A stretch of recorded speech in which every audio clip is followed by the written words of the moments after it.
Buenas noches, profesor. Soy el estudiante de Alexander Castro Gutiérrez. Para el trabajo que se realizó, cómo se calculan y se analizan las medidas de tendencia central para datos originales. Entonces, para ello encontramos la medida aritmética o promedio. Es un promedio de un conjunto de datos numéricos que se obtienen sumando todos los valores numéricos o datos de x1 más x2 más xn. Esto se realiza dividiendo el resultado entre el número total de datos que muestra n y datos sin agrupar.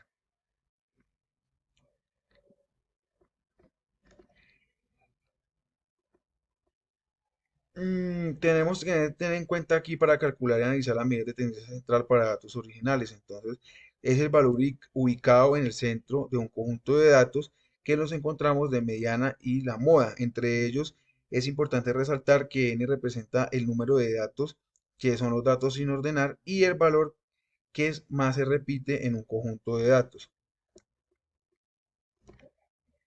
¿Cómo se calculan y se analizan las medidas de tendencia central para datos organizados en una tabla de distribución de frecuencias? Entonces, aquí es importante tener que la media aritmética es un promedio, que es un valor ubicado en el centro de un conjunto de datos y que adicionalmente a ello estos valores son ordenados, que nos representan la frecuencia de datos, que son los valores que se toman a la variable, que es la suma de frecuencias de los datos y las muestras, que son los datos ordenados, pero también teniendo en cuenta que estos valores son ubicados en el centro de un conjunto de datos que por lo general debemos tenerlos muy claros a la hora de hacer la formulación.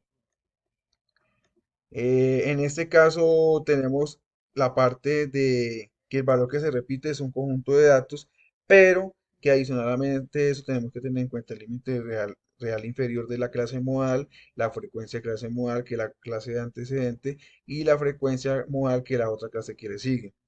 Para ello tenemos que tener en cuenta el tema, cómo se calculan y se analizan las medidas de dispersión para los datos organizados en las tablas de frecuencia.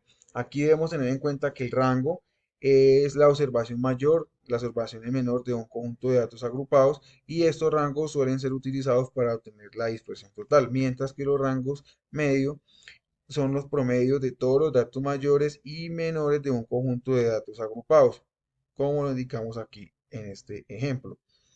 Para el tema de la varianza y que es la muestra y la varianza que es población, es importante que representar esta variabilidad de una serie de datos respecto a su medida. Dentro de ellos encontramos la formulación para la varianza muestral, que n es un número de observaciones de la muestra, g es un número de intervalos o clases de la distribución de frecuencia, x1 es el punto medio de la y estima clase o la marca de la clase de cada intervalo, y f1 y es la frecuencia absoluta de cada clase.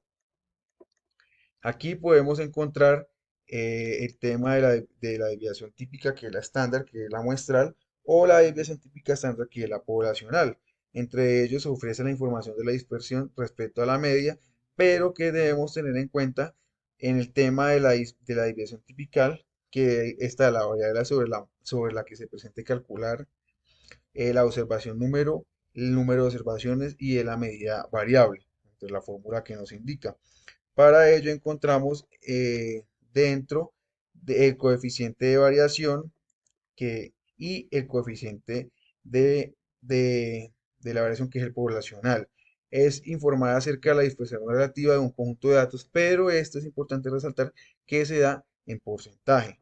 Más allá de esto, encontramos lo que compete a cómo se calculan y se analizan la medida de simetría para los datos organizados en la tabla de frecuencia. Aquí encontramos que es importante determinar que esta distribución simétrica es necesaria en muchas situaciones de análisis de datos con injerencia. ¿Por qué? Porque aquí está mide la desviación de la simetría, que se expresa la diferencia entre la media y la mediana con respecto a la desviación estándar del grupo de mediaciones.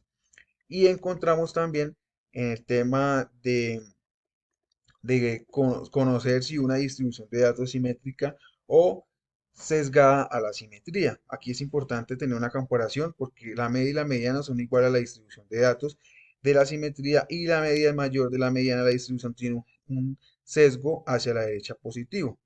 Y encontramos también el tema de la para analizar las medidas de puntuamiento o curtosis para datos organizados en tablas de frecuencia. Y es importante determinar el grado de concentración que representan los valores de una variable alrededor de una zona central de la distribución de frecuencias y con ello, pues, el ejemplo que tenemos acá. Muchas gracias, profesor.